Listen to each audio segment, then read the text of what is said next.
score? Ako ba pinaparinggan mo? Mukhang may natamaan ata. Congrats, Scarlett! Deserve mo maging president! Gagawin ko yung best ko. Good morning, class. Hindi na papasok si Samantha. Ha?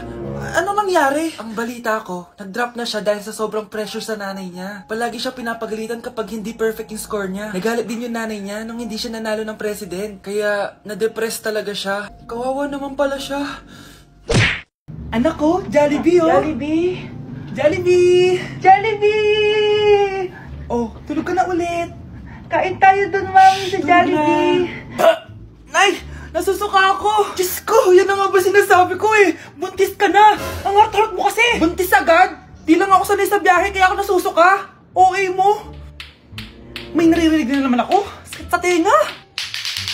Punyeta ka! Pag di mo tinagilan yun, bababa kita dito! Oh, malapit na tayo ah! Anak, okay ka lang? Anak! Anak! Nay! Wow! Feeling nasa music video ah! Nay! Naiina ako! Kuya driver, pahinto muna nga sa gas station. Ihilang yung anak ko. Ay, salamat! Makakapag-CR na din ako. Oh, nasa loob na ba yung lahat? Tara na! Sasan ako na to! Nay! Tapos na ako! Nay! Oh, anak! Maganda na kayo! Dito na tayo! Teka, nasan si Kyle? Nay! Ba't niyo ako iniwan?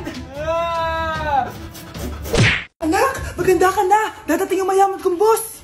Ah, sige po, Nay. Alimos po. Umalis ka nga dito. Baka makita ka pa ng boss ko. Sige na po. Pangkain ko lang po. Gutom na ako eh. Lumayas ka na. Ang dumi mo. Huwag ka nang babalik dito, ha. Oh, ito. Bili ka ng pagkain. Masasama talaga ugali ng mga yan. Thank you po. Pagpalain po sana kayo. Sige na. A few moments later.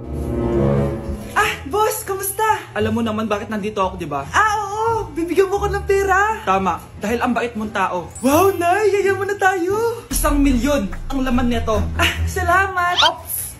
Hindi mo to deserve. Bakit naman? Ang bait ko kaya. Tumutulong kaya ako sa kapwa ko. Parang di naman, Nay. Nay, pumasok yung mabahong pulubi, oh. Oh, bakit nandito na naman yan? Boss, pinaalis nila ako kanina. Naalala niyo ba siya? Tauhan ko yan. Sinabihan pa akong madumi. Ah, joke lang yun. Ito naman. Shh! Ibibigay ko to sa karapat-dapat at hindi ikaw yun. Ikaw ang karapat-dapat na makatanggap nito. Sa akin? Milyonaryo na ako! Hindi pwede to. Sa akin dapat yan eh. Kayo ang tunay na mababaho. Oh, eto. 5 piso. Pampalubag loob. 5 piso!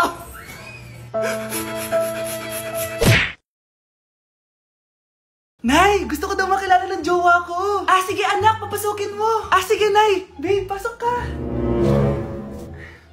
Halika kayo, kumain muna kayo. Babe, kain ka na. Anong pangalan mo, iho? Anak, hindi ba ito nagsasalita? Ah, baka nahihiya lang yan, Nay. Ikaw talaga, babe. Ah, sige, kain na kayo.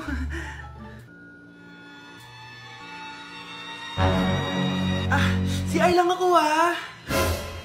Ah, sige, anak. Anak, matagal ka pa ba? Sabi ko na multo ka eh. Halika dito. Anak, oh, bakit ka tumatakbo, Nay? Yung jowa mo, multo siya. Pinagsasabi mo dyan, Nay. Anak, tingin ka sa likod. Ay, Mare. Nay, umalis na tayo dito. Tara na, anak. A few moments later. Ang galing natin, Nay. Naloko natin sila. May bago na tayong bahay, anak. Ah, Nay. Sino yun? Totoong multo na yun, anak. Umalis na tayo dito. Nay, pupunta po yung boyfriend ko mamaya. Talaga, anak? Sige, paghahanda ko kayo. Ah, sige po, Nay. Excited na ako makita boyfriend ng anak ko. A few moments later. Anak, pupunta din pala boyfriend ko mamaya. Tamang-tama, makikita na sa dalawa ng boyfriend ko. Nakaka-excite naman, anak. Wait lang, tawagin ko si Kenneth. Kenneth? Bakit ka pangalan ng boyfriend ko? Ah, baka nagkataon lang. 1 hour later. Tao po. Nay, nandito na po boyfriend ko. Ah, sige, pupunta na ako. Anak, nasa na yung boyfriend mo? Kenneth? Ah, boyfriend mo to, anak? Ah, opo, Nay. Siya po yung sinasabi ko sa inyo. Ha? Eh, boyfriend ko din to eh. Ha?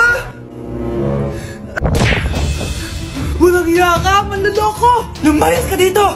Layas! Dayas! Teka lang! Bakit? May kakambal ako! Siya yung boyfriend mo, tita! Parehas Kenneth yung pangalan namin! Yun naman pala, Nay eh. Ay, sorry!